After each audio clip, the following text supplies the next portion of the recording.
नमस्कार दोस्तों, स्वागत है आपका SSC learning point by Singh sir. आज हम करेंगे 3 अक्टूबर की शिफ्ट 2। ठीक है, ये सेकंड नंबर का पेपर है। चलो फिर स्टार्ट करते हैं और इसको भी देखते हैं कि इसमें किस टाइप के क्वेश्चन पूछे गए थे। तो देखो, पहला सवाल है, 300 मीटर की दूरी से एक पुलिसकर्मी ने एक चोर को देखा। पुलिस को देखते ही चोर भागने लगता है और पुलिसकर्मी उसका पीछे करने लगता है। चोर और पुलिसकर्मी क्रमशः इतने और इतने की चाल से दौड़ते हैं। कितने किलोमीटर दौड़ने के बाद पुलिसकर्मी चोर को पकड़ लेगा? आसान सवाल था भाई। स्पीड में रेशियो 11 और 13 का हो गया, तो डिस्टेंस में भी रेशियो सेम रहेगा। हमारे हिसाब से डिफरेंस कितना है? 2 का है। क्वेश्चन में 300 मीटर का दिया गया था। अब पूछ रहा है कितने किलोमीटर दौड़ने के बाद पुलिसकर्मी चोर को पकड़ लेगा। तो पुलिसकर्मी तो इतना दौड़ रहा है ना, तो ये निकालेंगे, यानी कि 150 गुणे में 13 हो गया, तो 0 हो गया। 13 पंजे 65, 13 एकम 13 6 19 हो गया। अब इसको किलोमीटर में बना लेंगे, हमारा आंसर आ जाएगा 1.95। अब यहाँ पर ये नहीं कि इसको चेंज करो किलोमीटर प्रति घंटा से मीटर प्रति सेकंड में। भाई रेशियो बना रहे, रेशियो में तो कट ही जाना है। अब ये तो रेशियो लगा क्यों, ये पता है ना भाई। 300 मीटर की दूरी पे थे, ये यहाँ पर चोर था, ये यहाँ पर कहीं पकड़ा गया। जितना समय उसको यहाँ लगा उतना ही तो समय इसको लगा यहाँ पहुंचने में। इसका मतलब टाइम कांस्टेंट हो गया। कांस्टेंट हो गया तो हम रेशियो वाला मेथड लगा देंगे। अगला सवाल, 1940 के अंकित मूल्य वाली एक वस्तु को 15% की छूट पर बेचा गया। वस्तु किस मूल्य पर बेची गई? तो 1940 का 15% निकाल के या घटा दो, या तो डायरेक्ट 85% कर लो। 85% करेंगे तो ये तो 17 हो गया, इधर करेंगे 5 दूनी 10 हो गया, यानी कि 2 में 18 हो गया। बचा कितना है? 1 2 सत्ते 14 हो गया, और 7 7 49 हो गया। या तो 17 सत्ते 119, हासिल लगा 11। 17 में 153 में 10 जोड़ा 163, 164 आंसर। अगला सवाल, वह बड़ी से बड़ी संभावित लंबाई ज्ञात कीजिए जिसका उपयोग करके इतने इतने और इतने की लंबाइयों को पूर्णतः मापने के लिए किया जा सकता है। अब यहाँ पर देखो, सभी किस में लिखे थे? मीटर में लिखे थे, तो यहाँ पर 6 मीटर हो गया। 25 सेंटीमीटर को अगर मीटर में ही इंक्लूड करेंगे तो 100 से डिवाइड करेंगे, यानी कि 5.25 मीटर हो गया। समझ रहे हो ना? जैसे 12 मीटर प्लस का 50 बटे में 100 करेंगे तो ये 12.5 मीटर में हो गया। तो इस तरीके से सारे लिख लिए। तो 3 मीटर हो गया, 5.25 हो गया, 12.5 हो गया। अब इनका तो या तो एचसीएफ ले लो, या तो फिर क्या करो, ऑप्शन से चेक कर लो, क्योंकि एचसीएफ लेने में भी कोई दिक्कत नहीं है भाई, ऑप्शन से भी चेक करने में कोई दिक्कत नहीं होनी चाहिए।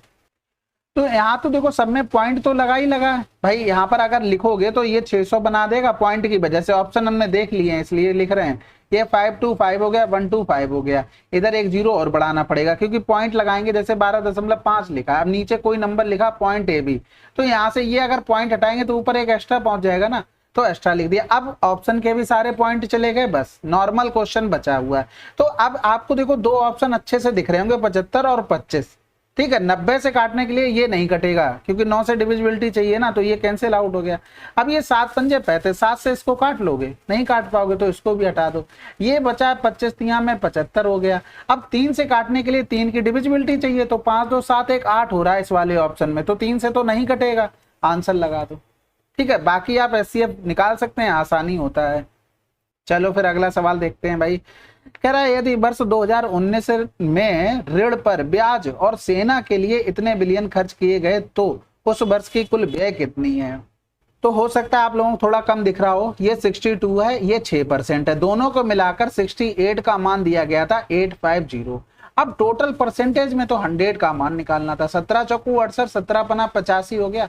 इधर करेंगे तो 4 एकम 4, 1 बचा, 4 दूनी 8, 4 पंजे 20, जिसमें 125 लिखा, आंसर। अगला सवाल, त्रिभुज एबीसी के लिए डी और ई, एबी और एसी पर 2 बिंदु हैं जो इस प्रकार हैं कि एडी बराबर इतना, एई बराबर इतना। यदि बीसी 22 है तो डीई ज्ञात कीजिए। अब देखो 2 त्रिभुज हैं, सॉरी एक त्रिभुज है एबीसी, ए हो गया, ये बी हो गया, ये सी हो गया। अब एबी पर क्या है? डी है, और इस पर ई है, जो इस प्रकार है कि एडी एडी एडी अपॉन में एबी बराबर में 1/6, यानी कि अगर ये 1 है तो पूरा ए बी कितना है? ये 6 है। ठीक है, इसी तरीके से ए ई अपॉन में ए सी मतलब हो गया 1/6, यानी कि ये 1 हो गया तो ये कितना हो गया? ये 6 हो गया। अब ये किसकी प्रॉपर्टी दिखा रहा है आपको? ये सिमिलर ट्रायंगल बन गए। कौन कौन से? ये दोनों, यानी कि ए डी ई और A B C similar triangle होंगे क्योंकि रेशियो उनके भुजाओं में जो है वो बिल्कुल सेम है, तो सिमिलर बन गए। बीसी का मतलब ये 22 दे दिया था। अब एक चीज बताओ, छोटे त्रिभुज की भुजा में 1 और 6 का रेशियो है बड़े त्रिभुज की भुजा के साथ। तो इसी तरीके से इसमें भी लिख सकते हैं, अगर ये 1 है तो ये कितना होगा, 6 होगा। यानी कि हमसे पूछा गया डीई का मान, तो 6 बराबर में 22 हो गया और 1 का मान निकालना। आसान सवाल था ना। तो 6 18 हो जाएगा, बच्चा कितना है 4, फिर 6 36, 3.6 एक ही ऑप्शन में था आंसर।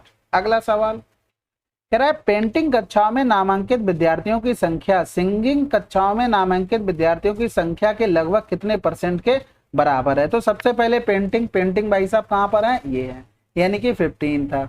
और इधर सिंगिंग में जाएंगे तो ये रहा, यानी कि 18 था। अब इसमें एग्जैक्ट वैल्यू की कोई जरूरत नहीं भाई, कितने % के बराबर है, तो यहाँ से भाई यही करना था, यानी कि इसका x% के बराबर है। तो 3 पंजे 15 हो गया, 3 6 18 हो गया, डायरेक्ट लिख लो 500 बटे में 6, 6 का तो टेबल याद है भाई, 6 8 48 आ गया, आंसर आ गया। अगला सवाल, अब ये सवाल बिल्कुल देखो डिट्टो आया था सीजीएल में, बिल्कुल यहाँ पर देखो a स्क्वायर है, ये अगर कॉमन ले लेंगे तो b स्क्वायर प्लस का c स्क्वायर प्लस का 2bc लिख सकते हैं, बिल्कुल लिख सकते हैं। इधर लिखेंगे तो यहाँ पर देखो a square plus B square, यहाँ पर तो डायरेक्ट ही आपको दिख रहा है कि a प्लस बी का होल स्क्वायर, ये सी स्क्वायर। अब ये जब ऊपर हमने लिखा तो a स्क्वायर माइनस का b प्लस सी का होल स्क्वायर हो गया। इसी तरीके से नीचे लिखेंगे a प्लस बी का होल स्क्वायर माइनस में सी स्क्वायर हो गया।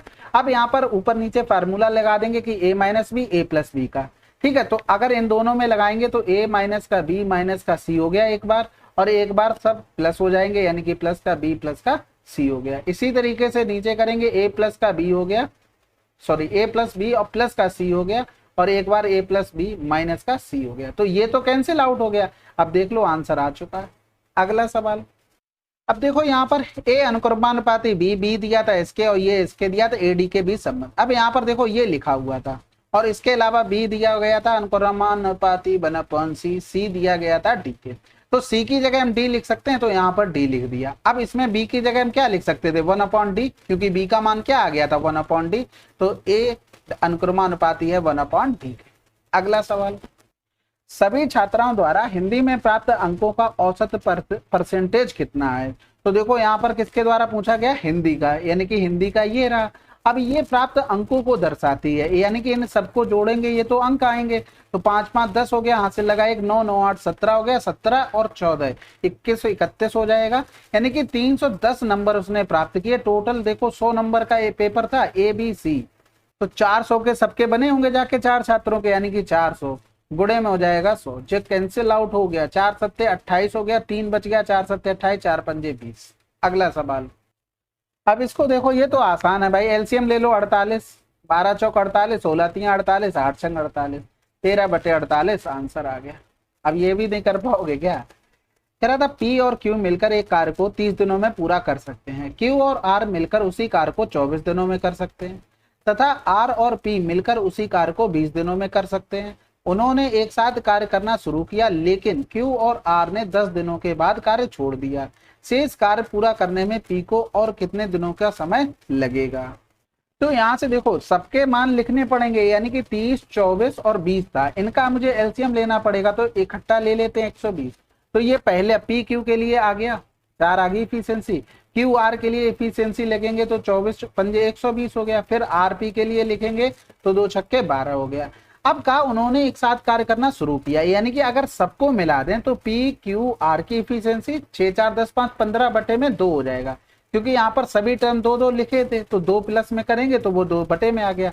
अब PQR की इफिशियंसी आ गई, कह रहा है कि मिलकर काम किया और QR ने 10 दिनों के बाद छोड़ दिया, यानी कि तीनों ने मिलकर 10 दिन काम किया, 15 बटे 2 इफिशियंसी से 10 दिन काम करेंगे तो 75 काम हो गया, यानी कि 120 से ये 75 काम हो गया। 120 से पूरा 70 घटाएंगे तो 50, 5 और कम कर देंगे तो 45 बचा है। अब QR चला गया तो काम करेगा कौन भैया, P करेगा आके, तो P की इफिशियंसी आपको निकालनी पड़ेगी। P की इफिशियंसी निकालने के लिए QR की इफिशियंसी घटानी पड़ेगी। ये 5 था, इसी 5 को इससे घटा देते तो P बराबर आ जाएगा 5 बटे में 2, तो 5 से भाग करेंगे 2 ऊपर चला जाएगा, तो 5 नेम 45, 9 दूनी 18, आंसर। ठीक है। अगला सवाल जो कह रहा है सुखवीर ने बिक्री के लिए कुछ खराब होने वाली चीजें खरीदी, लेकिन उनमें से 30% चीजें बेची नहीं जा सकी और खराब हो गई। हालांकि सुखवीर बाकी वस्तुओं को उस मूल्य पर बेचने में कामयाब रहा, जिससे उसे 19% का समग्र लाभ अर्जित करने में मदद मिली। सुखवीर ने खरीदी गई प्रत्येक वस्तु के क्रय मूल्य की तुलना में खराब नहीं हुई प्रत्येक वस्तु को कितने % अधिक मूल्य पर बेचा। तो देखो हमने मान लिया कि 100 वस्तुएं खरीदी, प्रत्येक का मूल्य 1 रुपए था, यानी कि टोटल मूल्य 100 रुपए हो गया। अब यहां से उसने क्या 30% चीजें खराब हो गई, यानी कि 70% चीजें बेची, यानी कि 70 बेची, उनका कॉस्ट प्राइस तो ये हो गया। अब कितने % कितने रुपए में बेचा गया, यानी कि 100 प्लस का x अपान में 100 में बेचा गया, तभी तो प्रॉफिट होगा 100 पर कितने का 119% का। समझ में आ गई, ये कैंसिल आउट हो गया। अब यहाँ से ये 0 1 चला जाएगा, इधर करेंगे तो 7 एकम 7 हो गया, 7 7 49, यानी कि 100 प्लस का x बराबर में 170 हो गया, तो x बराबर में क्या आ गया 70%। ठीक है, अगला सवाल। एक लंबवृत्तीय शंकु का आयतन इतना है, इसके आधार का व्यास इतना है, इसकी लंबवत ऊंचाई ज्ञात कीजिए। आसान सवाल हो गया। शंकु का आयतन 1/3 पाई r स्क्वायर h होता है, तो पाई का मान 22/7 क्यों लिखना, पाई से पाई कट ही जाएगा। आर स्क्वायर का मतलब हो गया 7 गुणे में 7, एच का मान ये हो गया, यानी कि 196 पाई हो गया। पाई से पाई कैंसिल आउट हो गया, इधर करेंगे तो 7 दूनी 14 हो गया, 7 अट्ठे 56 हो गया, 7 चौक 28 हो गया, यानी कि एच बराबर 12 आ गया। अगला सवाल। ट्रेन ए को 36 किलोमीटर की चाल से सम्मुख दिशा में चल रही 300 मीटर लंबाई वाली ट्रेन बी को पार करने में 15 सेकंड का समय लगता है। इसके अलावा ट्रेन ए को 500 मीटर लंबी एक स्थिर ट्रेन सी को पार करने में 30 सेकंड का समय लगता है। ट्रेन ए की लंबाई क्या होगी। देखो ये सवाल थोड़ा सा कुछ इसमें मिसिंग है। अब मान लो यहाँ पर ट्रेन ए की क्या है लंबाई हमें दी गई ऑप्शन में, यानी कि 200 आंसर इन्होंने लगा के दिया है। चलो हम 200 से करके देखते हैं, बटे में क्या हो जाएगा इनकी सेकंड में मिल रहा है। अब यहाँ पर इसकी तो स्पीड से मतलब नहीं ना, क्योंकि ये स्थिर हो गई। अब ये जो भी निकल के आया है ये किस में आ गया, ये आ गया मीटर प्रति सेकंड में, यानी कि 18/5। इसको सॉल्व करने पर हमारा आंसर आना चाहिए 36 किलोमीटर प्रति घंटा, जो कि यहाँ से करोगे तो बिल्कुल भी नहीं आ रहा है। ये 14 हो गया, 14 से 84 आया, तो इसमें कुछ ना कुछ तो मिसिंग था, तो इसको फिर छोड़ देते हैं। चलो फिर अगला सवाल। ए कार को 8 दिनों में कर सकता है, जबकि बी इसे 7 दिनों में कर सकता है। वे उस पर ए से शुरू करते हैं, ठीक है, बारी बारी से कार्य करते हैं, तो कार्य कितने दिनों में हो जाएगा। तो इसकी तो इफिशियंसी तो डायरेक्ट निकल आई, क्योंकि एक दूसरे में तो कुछ कॉमन तो है नहीं। तो ये 56 हो गया, ये 7 हो जाएगा, ये 8 हो जाएगा। अब यहाँ पर लिख दें इफिशियंसी। अब यहाँ पर शुरू किसने किया, ए ने शुरू किया, फिर बी आया, यानी कि 8 7 15 काम हो रहा है कितने दिन में, 2 डेज, 2 दिन में हो रहा है। अब ऐसा मल्टीपल पकड़ो 15 का जो 56 के पास पहुंच जाए, ठीक है। तो 15 चौकू 60 होता है, ज्यादा हो जाएगा तो 15 तिया 45, यानी कि 45 काम 6 दिन में हो जाएगा। अब काम बचा कितना है भाई, 56 से 45 काम हो चुका है, तो 11 काम बचा है, यानी कि साइकिल पूरा घूमने के बाद 11 काम अभी भी बचा। अब इनका नंबर आएगा, यानी कि एक दिन ये काम करके जाएंगे तो 4 काम बचेगा, एक दिन इसमें ये जोड़ दो इसका वाला, ठीक है। अब किसका नंबर आ जाएगा, फिर से बी का, यानी कि वो तो काम निपटा देगा, यानी कि ऊपर 7 दिन हो गए, 7 से 1/2 आंसर। अगला सवाल। 1989 से 94 की अवधि के दौरान किस प्रकार की कार के उत्पादन में लगातार वृद्धि हुई है। तो भैया देखते हैं, भैया 89 से लेके हमें पूरा देखना है, तो इसमें वृद्धि, फिर यहाँ पर कमी हो गई, यहाँ पर कमी हो गई, और यहाँ पर भी कमी हो गई। ये बड़ा है, ये बड़ा, फिर ये बड़ा है, फिर ये बड़ा है, ये बड़ा है, ये बड़ा है, आंसर आ गया यस। अगला सवाल। चेन्नई में एमबीए के विद्यार्थियों की संख्या एमए के विद्यार्थियों की संख्या का लगभग कितने % है। सबसे पहले चेन्नई कहाँ पर है, ये लिखा है, फिर एमबीए ये रहा, फिर एमए वाले पे पहुंचेंगे ये रहा, यानी कि 13 4 2 16 6 6 हो गया। कितने पर उसका कितना % है, तो सबसे पहले तो देख लेते हैं। 2 छक्के 12 हो गया, 2 सत्ते 14, 2 एकम 2 हो गया, इधर 2 अट्ठे 16, 2 तियां 6, 2 तियां 6 हो गया। इसका कितना % है ये हमसे पूछा गया, तो क्या करते हैं, सिंपल सा जन्म सिद्ध अधिकार वाला अपना लगाते हैं, 833 हो गया। अब देखो ऑप्शन में सबसे बड़ा कौन सा है, पहला नंबर 9 है, तो 8 ने 72, 67 से बड़ा आ गया, ये तो हटा दो।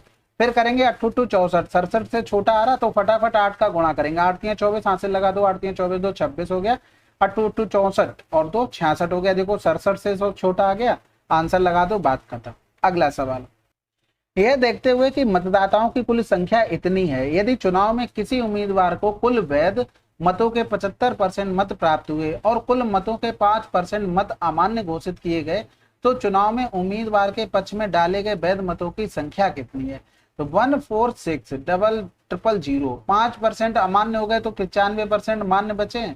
अब इसमें से 75% मत प्राप्त हुए, किसको, उम्मीदवार को। चलो अब यहाँ पर 0 से ये 0 चला गया, एक 0 से ये 0 चला गया। अब यहाँ से ये हटा दो, 5 दूनी 10 हो गया। इधर करेंगे तो 5 एकम 5, 15 पना 75 हो जाएगा। 2 2 2 सत्ते 14, 2 3 6, बचा कितना 73 इंटू में 95 इंटू में 15 हो गया। 0 कहीं से आएगा क्या? अगला सवाल समझ गए ना भाई, ऑप्शन में कहीं इतने इन्होंने 0 लगा रखे, हमारे कैलकुलेशन में कहीं 0 का पार्ट है। 0 तभी बनता है जहां 5 हो और 2 हो, यानी कि यहाँ पर इवन नंबर के साथ हमेशा 5 के साथ 0 बनाएगा। वो तो हमने हटा दिए सारे, तो अब क्या चाहिए था? 0 तो हमें बिल्कुल भी नहीं चाहिए। अगला सवाल, वह बड़ी से बड़ी संख्या ज्ञात कीजिए जिसे इतने इतने से विभाजित करने पर प्रत्येक स्थिति में 5 शेषफल बचता है। यानी कि एक संख्या ऐसी होगी जो इनमें सब में डिवाइड करेंगे तो 5 शेषफल बचेगा। तो वो 5 शेषफल यहाँ कर क्या रहा है? हमें उसकी जरूरत है क्या? नहीं भैया, हमें तो उसकी जरूरत नहीं है। तो 13 से 5 गया 8 हो गया, इधर 4 बच गया 8 ये हो गया, 11 से 5 गया 6 हो गया, और इधर 5 बच गया और ये 2 बच गया। अब ऐसी बड़ी से बड़ी संख्या जो पूरा इसको डिवाइड कर दे, ऑप्शन में आपको देखना है। यानी कि 19 होगा, 19 नहीं होगा भाई, देख लो यहाँ से करके आपको कहीं इवन नंबर ऑड नंबर से बन रहा है क्या? नहीं बन रहा है। नहीं तो देखो सिंपल सा अगर डिवाइड करके भी देख लो, 19 एकम 19 करोगे 6 बचा, 66 काट लोगे क्या? 19 से नहीं कटेगा। 18 हो नहीं सकता क्योंकि देखो डिविजिबिलिटी इसकी 9 की चाहिए हमें, तो 6 5 11 2 13 यहीं से कैंसिल आउट हो गया। अब इसको 17 देखेंगे, 17 यहाँ से डायरेक्ट भाग करके देखेंगे, 17 कम 17 दूनी 34 तो ज्यादा हो जाएगा, एक बार जाएगा, बचा 8 हो गया, तो 86 तो काट नहीं पाएगा तो कैंसिल हो गया। अब 16 16 16 तो 256 होता है, 16 5 80, 16 3 48 हो गया। फिर इधर करेंगे 16 ने में 144 ज्यादा हो जाएगा, 16 सत्ते 112 हो जाएगा, 16 छक्का 96, आंसर लगा दो। अगला सवाल, अब ये बहुत बार बता चुके, देखो कभी भी क्वाड्रेंट वाले जो चेंज करते हैं, कॉस किस में चेंज होता है? साइन में चेंज होता है।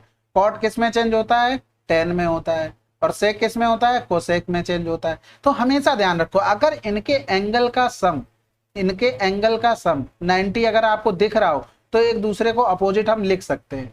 ठीक है, आपको कुछ भी सोचने की जरूरत नहीं, उसका हम क्या करेंगे? अपोजिट लिख सकते हैं। जैसे साइन 25 लिखा था, इसे हम कॉस 65 लिख सकते थे क्योंकि इनका दोनों का सम 90 हो रहा है, तो ये तो बना देगा। इसी तरीके से ये बना देंगे, प्लस का 5, इसी तरीके से ये कट जाएगा तो माइनस का 3, तो 6 से 3 गया 3 आंसर।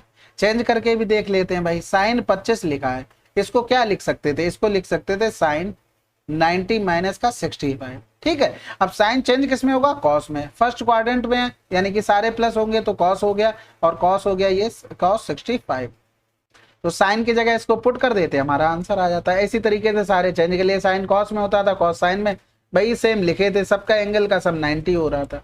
अगला सवाल, इनका एलसीएम निकालना था। अब एलसीएम कभी भी भिन्न का निकालना हो, जो भी निकालना हो, अगर एचसीएफ पूछा जाता तो ऊपर का एचसीएफ नीचे का एलसीएम, एलसीएम पूछा गया तो ऊपर का एलसीएम नीचे का एचसीएफ हो जाएगा। अब नीचे देखो 3 5 7 16 में कुछ कॉमन है? कुछ भी कॉमन नहीं, एचसीएफ तो 1 हो गया। अब ऊपर एलसीएम में देखो, अब क्या मतलब है? एलसीएम ऐसा नंबर होगा ऑप्शन में लोएस्ट कॉमन फैक्टर, कि जो सबसे कट रहा होगा, किससे? सबसे 3 से 4 से 9 से, तो सबसे छोटा यहाँ पर 36 लिखा है, देखो 3 से भी कटा, 4 से भी, 9 से भी, आंसर। आपको मेहनत ज्यादा नहीं करनी भाई, और अपना दिमाग इतना क्यों लगाना है? और भी सवाल होते हैं ना, ये सरल सवाल है इतने, इनको और छोटा करके चलो। अगला सवाल, रीमा रेखा से 5/4 गुना तेज दौड़ती है। इसे देखते हुए रीमा एक मैत्रीपूर्ण रेस प्रतियोगिता में रेखा को 50 मीटर की बढ़त देती है। प्रारंभिक बिंदु से उस स्थान की दूरी ज्ञात कीजिए जहां रीमा और रेखा दोनों मिलेंगी। अब ये देखो स्पीड का रेशियो क्या हो गया, यहाँ पर रेखा और एक हो गया रीमा। ठीक है, रीमा कह रहा रेखा से 5/4 गुना तेज, तो रेखा ये हो गया 5/4 गुना तेज। अगर हम डिस्टेंस लिखते तो डिस्टेंस का भी रेशियो सेम आता भाई। अब यहाँ से यही वही सवाल बन गया, अभी चोर वाला समझाया था, ये हो गया यहाँ पर। अब ये कह रहे थे कि कितने उस स्थान से दूरी ज्ञात कीजिए जहां रीमा और रेखा दोनों मिलेंगी, तो जो टाइम उसको यहाँ से लगेगा वही टाइम उसको यहाँ से लगेगा, तो हमारे हिसाब से यहाँ डिफरेंस 1 बराबर में 50 हो गया। अब हमें दोनों के मिलने की डिस्टेंस यानी कि मिलेंगी कहाँ पर, तो वो इनकी दूरी से मिलेंगे, क्योंकि ये स्टार्टिंग से चल रही प्रारंभिक बिंदु से यहाँ पर मिली होंगी। अगर इनका भी देखो, हम दोनों से निकाल देते हैं, क्यों इतना बोल रहा है, 4 बराबर करेंगे तो 200 आ गया, ये आया इसके लिए। अब ये 200 यहाँ से यहाँ तक का है, लेकिन ये 50 भी तो प्रारंभिक से जोड़ना पड़ेगा, तो 250 यहाँ से भी आ जाएगा। तो आपको इतना ही सोचना है, ज्यादा चगल्लस में नहीं पढ़नी भैया, क्या फायदा है, सब बिगड़ जाएगा मामला। अब इसको देखो कॉट लिखा हुआ है, इसको हम क्या लिख सकते थे? ये 10 में चेंज होता है, और 10A हो गया। अब यहाँ पर ये आपको ट्रिपलेट दिख रहे होंगे 8, 15, 17 के, ठीक है। अब 10A जब हमने लिखा तो ये परपेंडिकुलर अपॉन बेस होता है, इसका मैंने जब लिखा तो ये बेस अपॉन में हाइपोटेनस होता है, यानी कि बेस में हमें 15 चाहिए तो बेस में इसमें भी 15 चाहिए, वो सभी ऑप्शन में।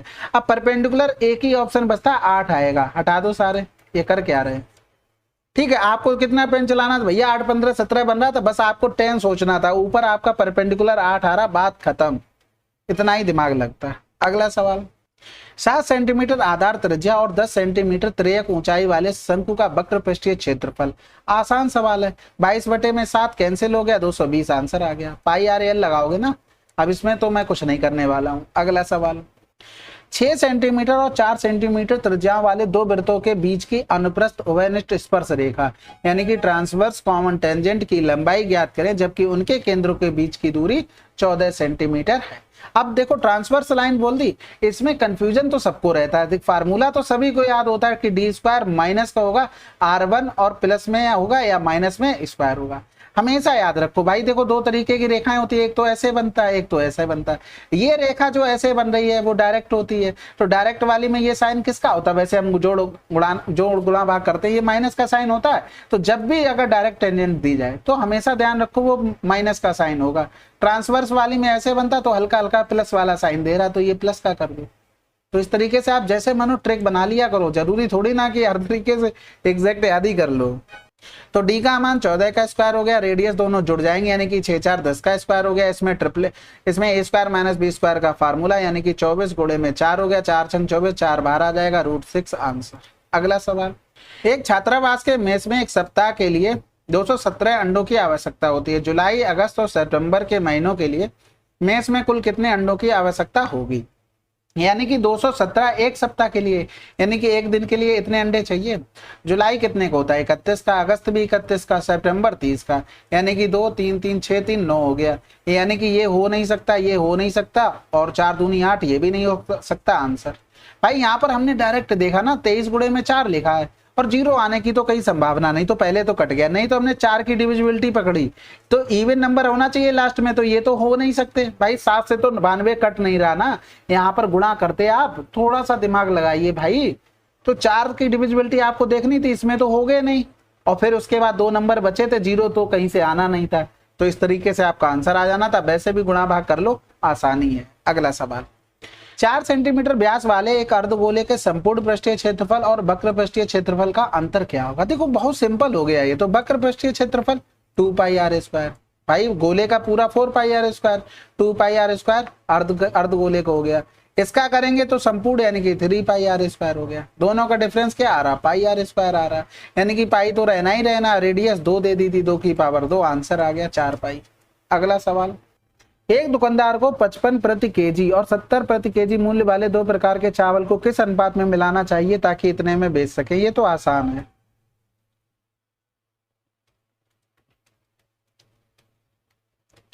इस सवालों में तो बहुत मतलब दिक्कत नहीं होती होगी किसी को मेरे हिसाब से। तो यदि सभी 4 दिनों को मिलाकर ए और बी द्वारा बेचे गए कुल उत्पाद क्रमशः 3000 और 3500 हैं, तो मंगलवार को बी द्वारा बेचे गए उत्पाद गुरुवार को ए द्वारा बेचे गए उत्पाद से कितना अधिक या कम है। तो देखो ए और बी द्वारा कुल बेचे गए, ठीक है, इनका हमें टोटल क्वांटिटी दी गई थी 3000, यानी कि यहां पर लिख लो ये 3000 और इधर हो गया 3500। अब कह रहा था कि बी द्वारा बेचे गए मंगलवार को, यानी कि ये भी निकालना पड़ेगा और यहाँ पर इसीलिए ये स्पेस दिए गए थे। अब क्या करना पड़ेगा, इन दोनों का डिफरेंस करना पड़ेगा। तो सबसे पहले जोड़ेंगे तो 8, 5, 13 हो गया, 13 में 1000 जोड़ा 2300, यानी कि ये 700 बचा। यहाँ 1000 ये 2000, 2200 में 800 जोड़ देंगे 3000, यानी कि ये 500 बचा। तो कितना अंतर आया भैया, 200 का अंतर आया। देखो 200 क्या क्या पूछा था, अब तो देखना पड़ेगा, ऑप्शन पे ध्यान गया तो अधिक और कम की बात कर रहा है। किसके लिए कर रहा है, बी द्वारा बेचे गए उत्पाद गुरुवार को ए द्वारा बेचे गए उत्पाद से कितने अधिक या कम है। आंसर आ गया 200 कम है। भाई ए द्वारा बेचा गया है कितना 700, बी द्वारा 500, तो बी ने 500 200 कम बेचे ना। अगला सवाल, सितंबर में बेकरी क्यू और एस द्वारा एक साथ मिलाकर बेचे गए के की कुल संख्या और नवंबर में बेकरी पी और आर द्वारा एक साथ मिलाकर बेचे गए केक की कुल संख्या के बीच कितना अंतर है। तो सितंबर पहले पकड़ो, ठीक है। क्यू और एस को पकड़ो, क्यू ये रहा, एस ये रहा, ठीक है। 189 154 हो गया। फिर इसके बाद नवंबर में पहुंचते हैं, उसमें किसका पी और आर, यानी कि पी ये रहा, आर ये रहा, यानी कि 168 और 168 हो गया। एक साथ मिलाकर बेचे गए केक की कुल संख्या के बीच अंतर कितना, यानी कि इन दोनों में अंतर निकालना था। 9 4 13 हो गया, 8 8 16 हो गया, ठीक है। इनका डिफरेंस 13 से 6 गया, तो 7 आना चाहिए यूनिट डिजिट, एक ही ऑप्शन में है।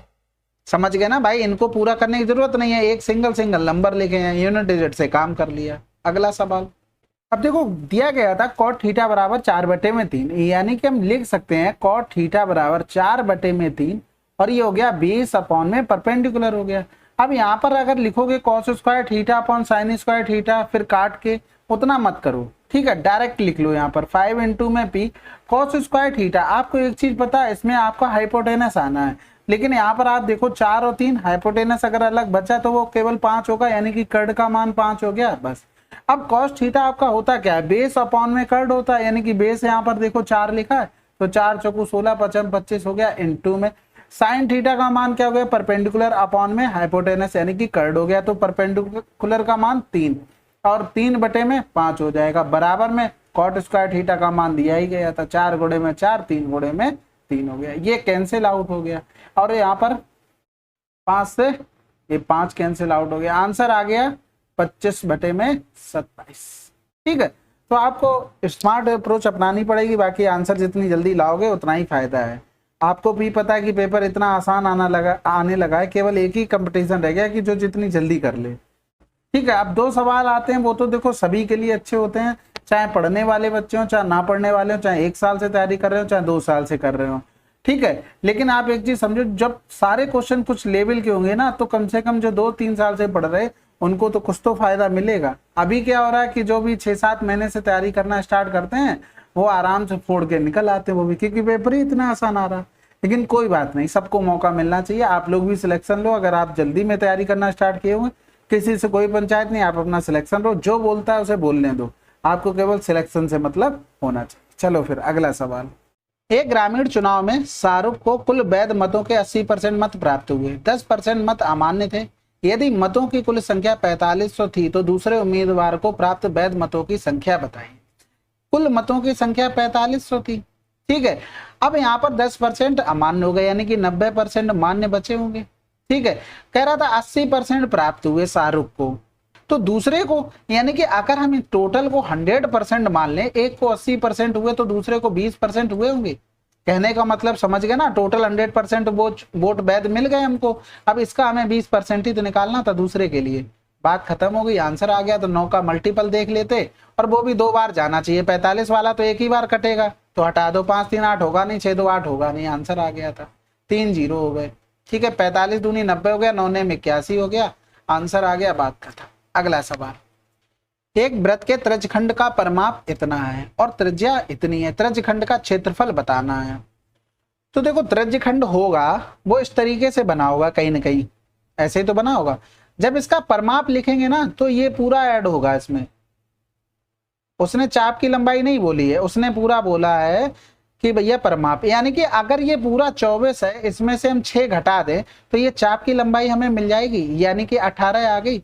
अब हमें एरिया निकालना था, इसमें एरिया का फार्मूला होता है 1/2 L इंटू में R हो गया। L क्या, चाप की लंबाई होगी, यानी कि 1/2 18 गुणे में R का मान हो गया 3, तो 2 ने में 18 9 3 27 आंसर।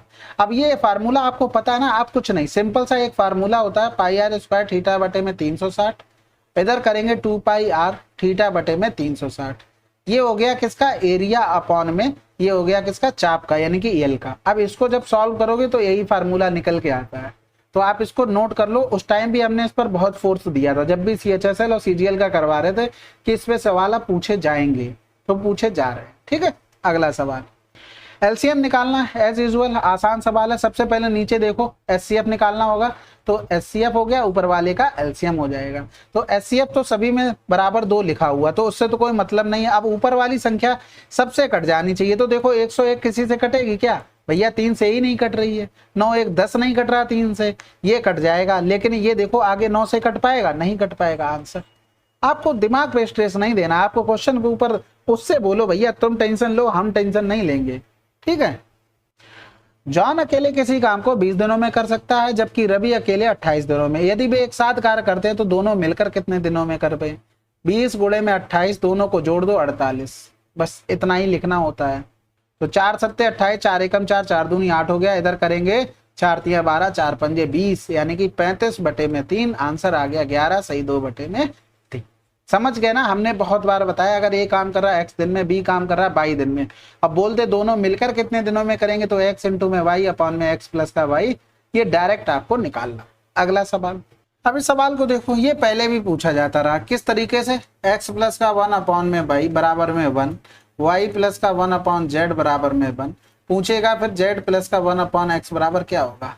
ये साइकिल पूरी होती है, यानी कि इसका भी आंसर क्या आता है? 1 आता। देखो x इधर y आया, फिर y z के साथ, z x के साथ, साइकिल चल रही, तो इसका आंसर 1 हो जाता है। अब यहाँ पर इसी तरीके से मान लो भाई x को हमने मान लिया कि ये a अपॉन में al था, हमने y को मान लिया कि ये b अपॉन में am था, हमने z को मान लिया, तो z मानेंगे तो 1 अपॉन में z बराबर ही हो जाएगा c अपॉन में n हो गया, ठीक है। अब इसी को सॉल्व करना था। अब यहाँ पर देखो इसमें हमें मान रखना, यानी कि z की वैल्यू चाहिए और x का चाहिए। तो देखो यहाँ से अगर लिखते हैं x बराबर में 1 अपॉन में y हो जाएगा और 1 माइनस का, ठीक है, यानी कि 1 अपॉन x लिखेंगे तो y अपॉन में y माइनस का 1 हो गया। इसी तरीके से हमें इसमें चाहिए z का मान, तो z के लिए हम लिखेंगे तो 1 माइनस का y बराबर में 1 अपॉन z हो गया यहाँ पर, यानी कि हम z बराबर लिखेंगे तो 1 अपॉन में 1 माइनस का y हो जाएगा। अब इसकी वैल्यू पुटिंग कर देनी थी। वैल्यू पुटिंग z के लिए हम क्या रखेंगे भाई, z कहाँ पर है, ये रहा, यानी कि 1 अपॉन 1 माइनस का y प्लस 1 अपॉन x का मान y अपॉन में y माइनस का 1। यहाँ से माइनस कॉमन ले लेंगे तो ये माइनस का हो जाएगा, ये हो जाएगा माइनस का, ये प्लस का हो जाएगा। नीचे 1 माइनस y का कॉमन ले लिया और ऊपर भी क्या हो गया 1 माइनस का y, कैंसिल आउट, आंसर 1। तो आपको ये चीजें याद रखनी है, इतना सोल्यूशन नहीं करना है इसका, ठीक है। अगला सवाल, एक बैंक से 1 लाख की राशि 7% वार्षिक चक्रवृद्धि ब्याज की दर से 5 वर्ष के लिए उधार ली गई, जहां ब्याज की गणना वार्षिक चक्रवृद्धि आधार पर की जाती है। चक्रवृद्धि ब्याज की गणना कीजिए। अब देख रहे हो सवाल, 7% रेट है, 5 वर्ष की बात कर रहा है। अब यहाँ पर लेकिन फायदा ये है कि ये नंबर हमको बहुत छोटा, बहुत तसल्ली वाला दिया गया था, तो इसमें सिंपल सा ट्री मेथड हम लगा देंगे। तो इस देखो 1 2 3 4 5, अगर इसका 7% करोगे तो यहाँ पर कितना मिलेगा, 7000 मिलेगा। और ये कितनी बार मिलेगा, 5 बार, यानी कि यहाँ पर टोटल कितना आ जाएगा, 35,000। तो 35,000 में ये तो कैंसिल हो, सॉरी ये कैंसिल हो गया, ये वाला अभी नहीं हुआ है, नहीं तो उसको कैसे कर सकते हो अभी। चलो आगे करते हैं, लेकिन ऑप्शन का ध्यान रखते हुए चलेंगे, नहीं तो कैलकुलेशन पूरी लगभग करनी पड़ेगी। देखते हैं। अब यहाँ पर देखो क्या होता है कि इस पर भी मिलेगा ब्याज, इसका 7% निकालोगे तो 490 हो गया। जब नीचे आते हैं तो इसका भी मिलता है, इसका भी मिलेगा, यानी कि यहाँ पर 490 गुणे में 2 हो गया, इधर 490 गुणे में 3 हो गया, इधर 490 गुणे में 4 हो गया, क्योंकि यहाँ पर चारों का मिल रहा होगा, इसका भी, इसका भी, इसका भी और इसका भी। तो यहाँ पर क्या करेंगे, 490 ले लिया कॉमन हमने, 4 3 7 2 9 और 1 10 हो गया, यानी कि गुणे में 10 हो गया, 4900 हो गया। अब इसमें अगर हम जोड़कर देखते हैं तो 0 0 9 और 5 4 9, ये 3 हो गया, यानी कि 39,900 हो गया। तो एक ऑप्शन तो कैंसिल आउट हो गया, इतना तो नहीं होगा कि अभी 100 नहीं, अभी ज्यादा बढ़ेगा। अब यहाँ पर देखो इसी तरीके से अब इसका ब्याज मिलेगा यहाँ से, तो 49,490 का 7% निकालना है, यानी कि 7 का क्यूब करना है, 343 और पॉइंट में। कहने का मतलब है 490 का 7% किया, 7 का क्यूब 343 हो गया, एक ये कट गया होगा, 0 1 0 बचा था। अब यहाँ पर यही कंडीशन चलेगी, इंटू में 2 हो गया, इंटू में 3 हो गया। अब ये चीज प्रैक्टिस से ही आएगी, तो यहाँ पर लिखेंगे 34.3 इंटू में 3 2 5 और 1 6 हो गया, ठीक है। सॉरी थोड़ा सा गलत हो गया, यहाँ पर इतना थोड़ी ना होगा, ये यहाँ पर 3 करना पड़ेगा। 3 क्यों हुआ भाई, दूसरे कंडीशन में इसका भी ब्याज आया होगा, इसका भी ब्याज आया होगा। अब यहाँ पर 2 का गुणा भी था, इसलिए वो वहां पर बढ़ेगा जाके 3 हो जाएगा। तो यहाँ पर करेंगे, ये यहाँ पर 4 हो जाएगा और बस अब करना था 4 3 7 1 8, ठीक है। आप समझ गए होगा, तो यहाँ पर भी गुणा कर लेते हैं, 8 3 24 हो गया, हाथ से लगा 2 हो गया, 8 चौक 32 और 2 34 हो गया, हाथ से लगा 3 हो गया, 8 3 24 और 3 27 हो गया, पॉइंट आ जाएगा 1 के बाद। अब इसको भी यहाँ पर जोड़ कर देख लेते हैं, 0.4 4 हो गया, 4 हो गया, 7 हो गया, 9 2 11 1, हाथ से लगा 1 0 4 हो गया, पॉइंट लग गया। अब अगर चाहो तो ये वाला ऑप्शन काट सकते हो, क्योंकि इतना आप नहीं पहुंचेंगे, क्योंकि पॉइंट अब बढ़ता जाएगा। अब यहां से देखो इसका करेंगे हम फिर से 7%, तो एक बार यहां पर ब्याज मिलेगा। तो अगर हम 34.3 का 7% करेंगे, इसका मतलब हो गया कि 49 का स्क्वायर, क्योंकि ये 7 का क्यूब लिखा है और ये 7 49 का स्क्वायर। 50 से कितना कम है, 1 कम है, तो 0 25 से 1 कम कर देंगे तो 49 का स्क्वायर ये निकल के आ गया। अब 49 का स्क्वायर तो इतना आ गया, पॉइंट एक ये था, दो ये, यानी कि 3 के बाद पॉइंट, यानी कि 2.401 हो गया। अब यहाँ पर दूसरी कंडीशन में 3 तो ऑलरेडी था, यानी कि एक ऊपर वाला मिल जाएगा, यानी कि 4, यानी कि 2.401 इंटू में 4 हो गया। अब अगली बार में करेंगे तो 5 हो जाएगा, 2.401 इंटू में 5 हो गया। अब यहाँ पर करेंगे 2.401 इंटू में 5 4 9 और 1 10 हो गया। इधर करेंगे तो 24.01 आ गया। तो यहाँ पर 24.01 करेंगे तो 1 4 4 4 8 हो गया, 7 2 9 हो गया और 1 हो गया और 0 हो जाएगा, 4 हो जाएगा। तो इतना मिला जाके, थोड़ा बहुत कहीं पर एरर हो गई होगी तो उसको तो छोड़ दो, कम से कम इतना आंसर लगा दो। ठीक है, तो आपको प्रैक्टिस अच्छे से करनी पड़ेगी, कैलकुलेशन आपको आनी चाहिए। देख लेना बाकी कहाँ पे कैलकुलेशन होगी, मुझे अंदाजा नहीं लग रहा है।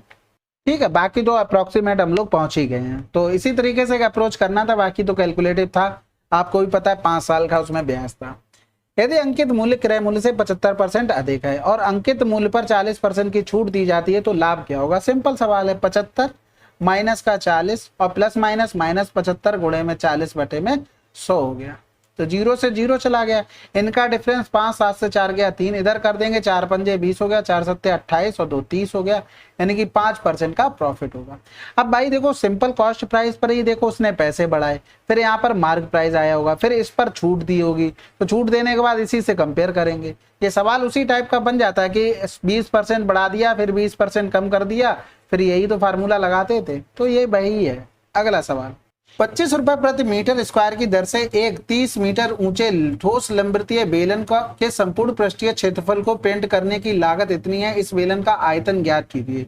तो आयतन आया, सबसे पहले 11 की डिविजिबिलिटी पे जाएंगे, 4 1 5 5 1 6 हो गया, ये नहीं हो सकता, 5 1 6 5 1 6 हो सकता है, ये भी 11 11 में 121 और ये भी हो जाएगा।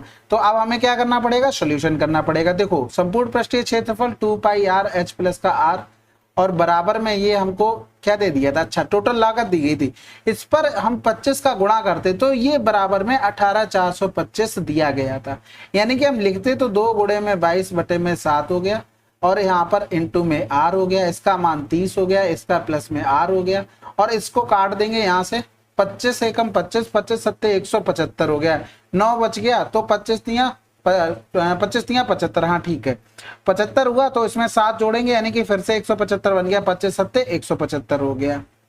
11 दूनी 22 करेंगे, 11 छक्का 66, 11 सत्ते 77 हो गया, यानी कि r 30 प्लस का r बराबर में हो गया ये 67 गुणे में 7 बटे में 2 इधर कर दो, बटे में 2 ये इधर कर दो। अब यहाँ पर देखो क्वाड्रेटिक बनाने की जरूरत नहीं है, आपको ये सोचना है कि कैसे बनेगी चीजें। यहाँ पर देखो अगर हमने 7 बटे में 2 रख दिया, इधर भी 7 बटे में 2 रख दिया, तो देखो ये सेटिस्फाइड होगी सारी चीजें। इसमें गुणा करोगे 30 दूनी 60, 60 में 60 जोड़ेंगे 67 बटे 2 ये बना देगा ये वाला पूरा टर्म। तो इस तरीके से आपकी आर निकल आई। और वैसे अगर करने जाओगे क्वाड्रेटिक इक्वेशन बना के तो फिर लेंदी हो जाएगा, कोई मतलब नहीं निकलेगा।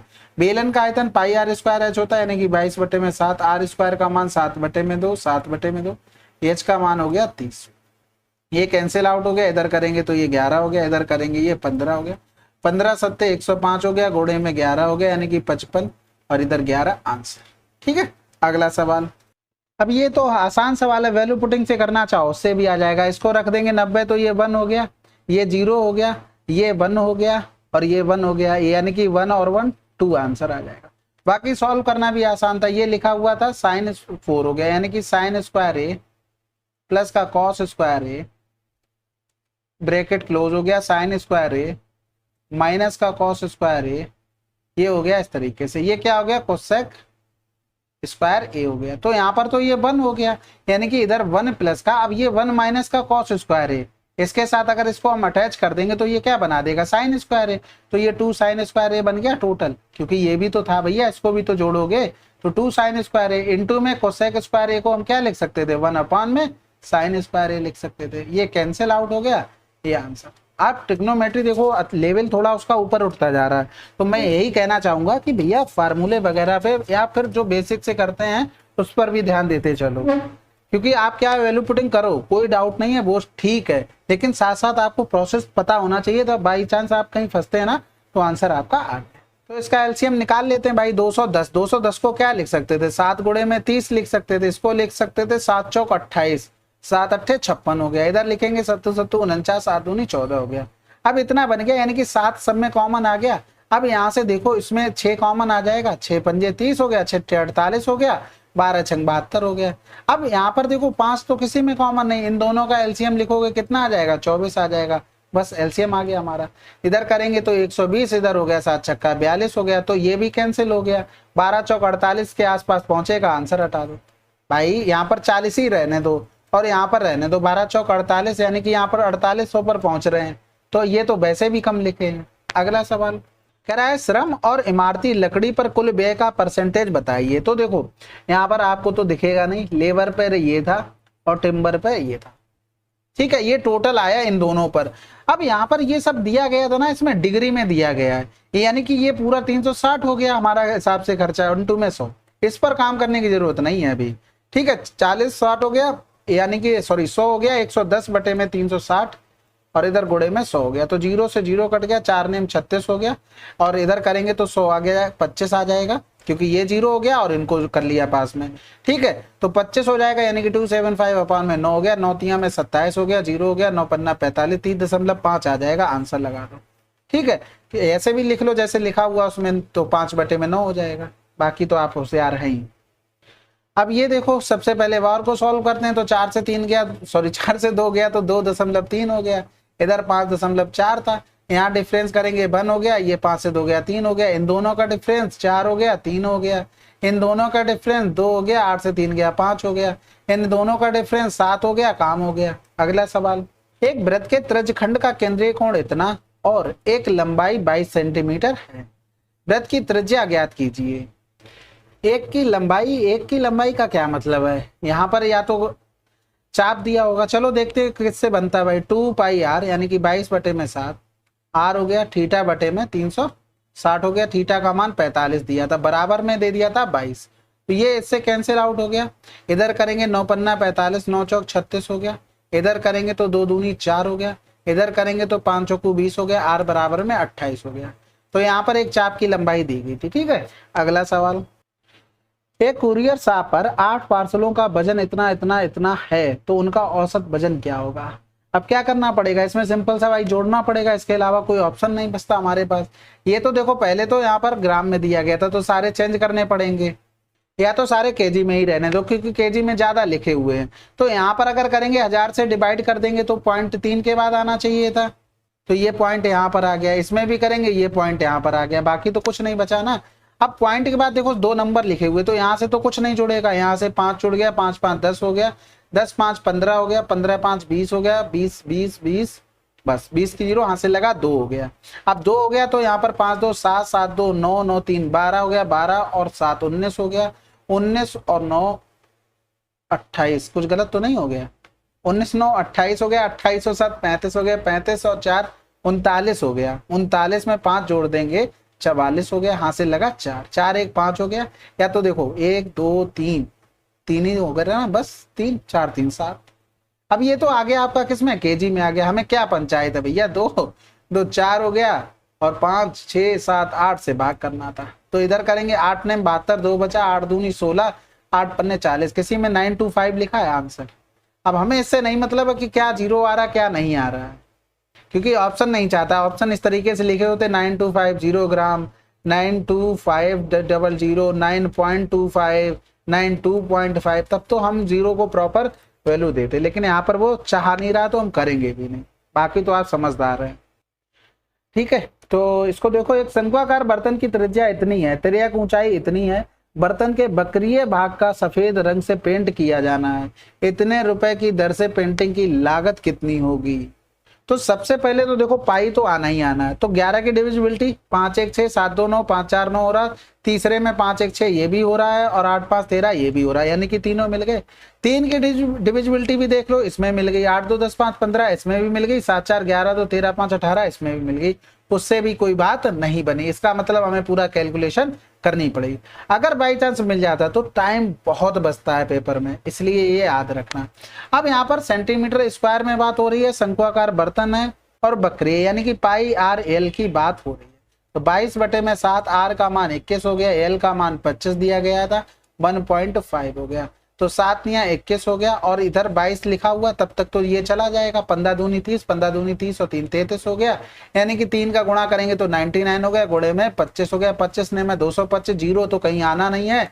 अब हमारे पास ऑप्शन यही होगा, 825 इतना छोटा आ जाएगा, तो यहाँ से लगा 22 हो गया, 25 ने में 225 और अगर 20 245 247 ये आंसर।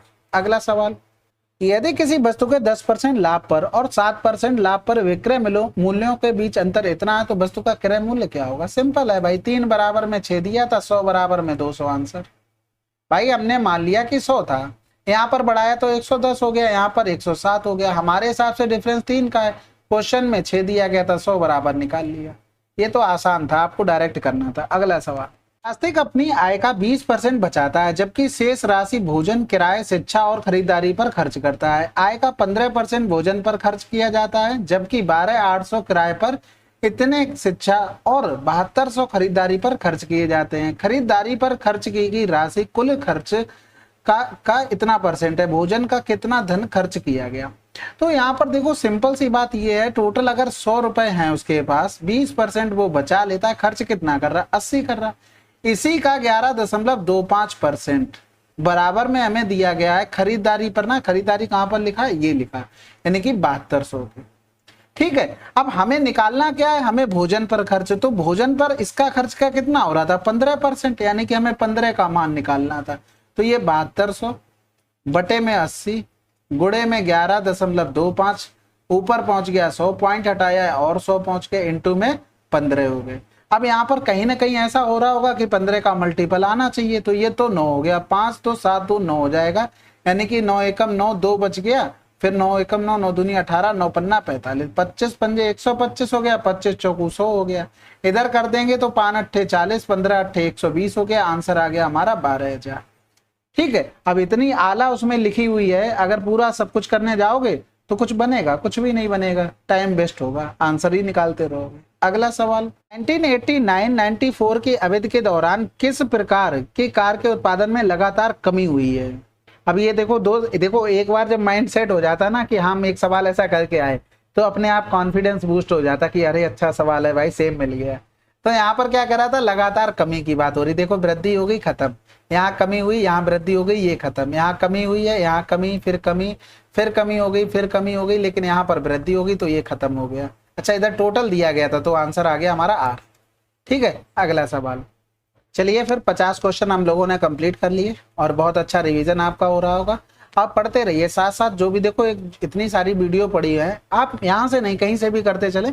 अगर 2024 के लिए भी देख रहे हैं ना, तो आप कंटिन्यूटी बनाए रखें। ऐसा नहीं कि भाई अब नहीं पढ़ेंगे, 2 महीने बाद पेपर जब आएगा फॉर्म तब कर लेंगे, नहीं, अभी से तैयारी करते चलो, आपका बहुत अच्छा माहौल बन जाएगा, तब तक बहुत अच्छे नंबर आने लगेंगे। कंपटीशन तो आपको पता है। ठीक है, चलो फिर कमेंट करते रहना, मिलते हैं अगले वीडियो में, तब तक के लिए जय हिंद, जय भारत।